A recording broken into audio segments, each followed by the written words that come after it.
There are numerous midrashim and stories about Avraham from his youth. But in this week's Parsha, as it begins, we are finally really introduced to Avraham. And how are we introduced to him?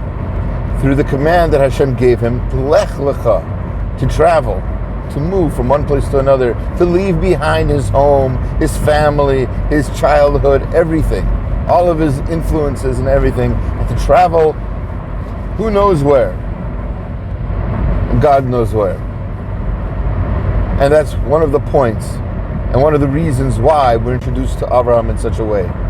Because the essence of Avraham's life, according to Rav Pinchas Scheinberg, Zecher Tzarak Livracha, the essence of who Avraham was and why he is such an important person in our lives, is that Avraham's life revolved around bitachon. It revolved around trust in Hashem.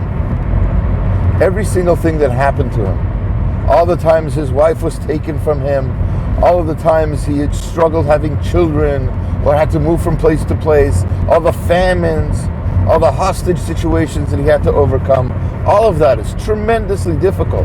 And the only way Avraham was able to get through it is through bitachon, through trust in Hashem. We too, as descendants of Avraham, as his spiritual and physical heirs, we too survive through bitachon, through trust.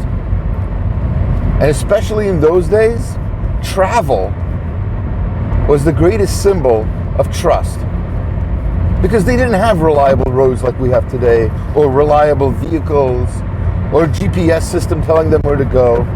You had to really just trust that Hashem would take you from point A to point B. And it wasn't a guarantee at all.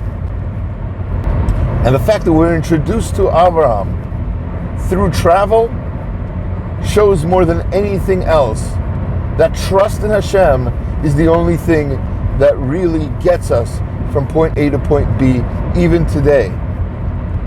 With whatever else is happening in the world, we begin to sometimes doubt our financial status. We might doubt our friendships, our relationships. There's a lot of ifs, there's a lot of buts. There's a lot of situations where you're not quite sure what's going on. But the only one thing, the only one in the entire world that we can always trust is Hashem. That's bitachon. Through all the difficulties and travails of life, it's bitachon, more than anything else, that's going to get us to our final destination. Have a Shabbat Shalom.